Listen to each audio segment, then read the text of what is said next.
Hi, എല്ലാവർക്കും സ്വാഗതം. ആത്മാർത്ഥ സുഹൃത്ത് ലഭിക്കുക എന്നുള്ളത് വലിയൊരു ഭാഗ്യം തന്നെയാണ്. നമ്മുടെ ഏത് കാര്യത്തിനും കൂടെ കട്ടയ്ക്ക് നിൽക്കുന്ന ഒരു സുഹൃത്തുണ്ടെങ്കിൽ ഏത് വിജയവും നമുക്ക് കൈവരിക്കാൻ സാധിക്കും. മറിച്ച് നമ്മുടെ പരാജയം മാത്രം കാണുന്ന ഒരു വ്യക്തിയാണെങ്കിൽ ഒരിക്കലും ആത്മാർത്ഥ സുഹൃത്താകില്ല. നിങ്ങളുടെ തോളോട് തോൾ നിൽക്കുന്ന സുഹൃത്ത് ചതിയനോ ആത്മമിത്രമോ മനസ്സിലാക്കാം ഈ വീഡിയോയിലൂടെ. ഇത് പറയുന്നത് ആചാര്യനായ ചാണക്യനാണ്. ചാണക്യനെ എല്ലാവർക്കും അറിയാം. ലോകത്തിലെ തന്നെ ഏറ്റവും മികച്ച പണ്ഡിതന്മാരിൽ ഒരാളായിരുന്നു. സാമൂഹ്യശാസ്ത്രം, സാമ്പത്തിക ശാസ്ത്രം, രാഷ്ട്രീയം, നയതന്ത്രം എന്നിവയിൽ അഗാധമായ അറിവുള്ള മനുഷ്യനായിരുന്നു അദ്ദേഹം. പ്രാചീന കാലത്ത് ചാണക്യൻ പറഞ്ഞ നയങ്ങൾ അന്നത്തെ കാലത്തെ പോലെ തന്നെ ഇന്നത്തെ കാലത്തും സമൂഹത്തിന് ഉപകാരപ്രദമാണ്. അദ്ദേഹത്തിന്റെ വാക്കുകൾ ആളുകളെ ജീവിതത്തിൽ വിജയത്തിനായി പോരാടാൻ പ്രേരിപ്പിക്കുന്നതാണ്. ചാണക്യന്റെ നീതിശാസ്ത്രത്തിൽ പറഞ്ഞിട്ടുള്ള പല കാര്യങ്ങളും കഠിനമായി തോന്നിയേക്കാം, പക്ഷേ അവ മനുഷ്യനെ ജീവിത സത്യത്തെക്കുറിച്ച് ബോധവാന്മാരാക്കുന്നു. ഒരു വ്യക്തി ചാണക്യ നീതിയിലെ കാര്യങ്ങൾ മനസ്സിൽ സൂക്ഷിച്ചാൽ അവന് ജീവിതത്തിൽ അനാവശ്യ പ്രശ്നങ്ങൾ ഒഴിവാക്കാൻ സാധിക്കും. മാത്രമല്ല, വിജയകരവും സംതൃപ്തിയുമായുള്ള ജീവിതം നയിക്കാനും കഴിയും. ചാണക്യൻ തൻ്റെ നീതിശാസ്ത്രത്തിൽ ചിലതരം ആളുകളിൽ നിന്ന് അകന്നു നിൽക്കണമെന്ന് പറയുന്നുണ്ട്. ഇത്തരം ആളുകളുടെ ചെങ്ങാത്തം നിങ്ങളെ അപകടത്തിലേക്ക് തള്ളിവിടുമെന്ന് പറയുന്നു. ആരാണ് അത്തരക്കാർ? നമുക്ക് വീഡിയോയിലേക്ക് പോകാം. നമ്പർ 1, തെറ്റ് ചെയ്യുന്നവരുമായുള്ള സൗഹൃദം പാടില്ല. ചാണക്യൻ തന്റെ നീതിശാസ്ത്രത്തിൽ പറയുന്നു എന്തെന്നാൽ തെറ്റ് ചെയ്യുന്നവരുമായുള്ള സൗഹൃദം പാടില്ല എന്ന്. അത്തരമൊരു വ്യക്തിയുമായുള്ള സൗഹൃദം നിങ്ങളെ എപ്പോൾ വേണമെങ്കിലും കുഴപ്പത്തിലാക്കിയേക്കാം. തെറ്റ് ചെയ്യുന്ന ഒരു വ്യക്തി ഒരിക്കലും നിങ്ങളുടെ കുടുംബത്തിന് സന്തോഷം നൽകില്ല. ഇതുമൂലം നിങ്ങളുടെ പ്രശ്നങ്ങൾ എപ്പോൾ വേണമെങ്കിലും വർദ്ധിച്ചേക്കാം.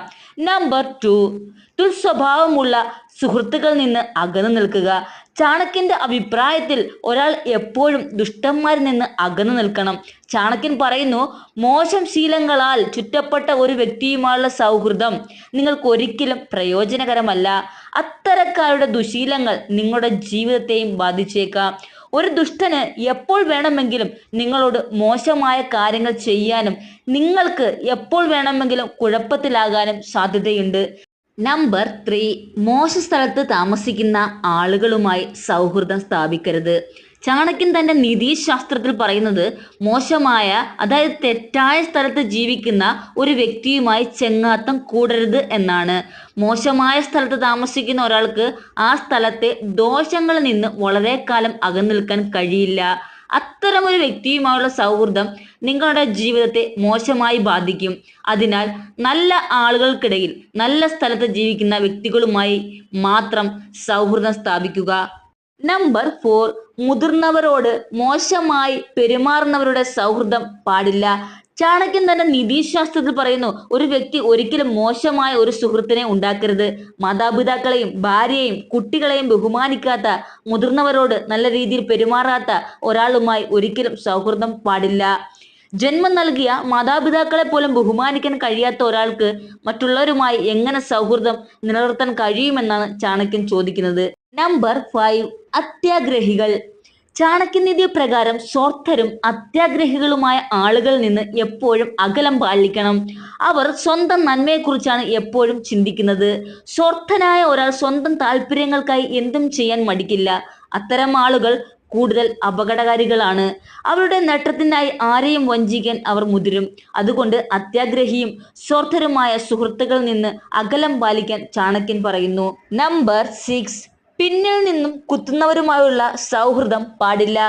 മുന്നിൽ നിൽക്കുമ്പോൾ മധുരമായി സംസാരിക്കുകയും പിന്നിൽ നിന്ന് നിങ്ങൾക്കെതിരെ പ്രവർത്തിക്കുകയും ചെയ്യുന്നവരെ ഒരിക്കലും സുഹൃത്തുക്കളാക്കരുത്. അങ്ങനെയുള്ള കൂട്ടുകാരൻ വിഷം കലർന്ന പാത്രത്തിന് തുല്യമാണ്.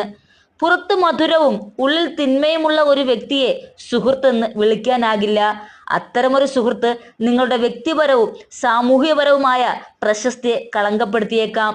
അത്തരക്കാരെ നിങ്ങളുടെ ജീവിതത്തിൽ നിന്നും അകറ്റി നിർത്തണം. ഈ 6 തരം ആളുകളെ തിരിച്ചറിയുക. കൂട്ടത്തിലുള്ള സുഹൃത്ത് നല്ലതോ ചീത്തയോ? എല്ലാവർക്കും നല്ല നല്ല സൗഹൃദങ്ങളും വിജയങ്ങളും ഉണ്ടാകട്ടെ എന്ന് ആശംസിക്കുന്നു. പുതിയൊരു വീഡിയോയുമായി വീണ്ടും കാണാം. താങ്ക്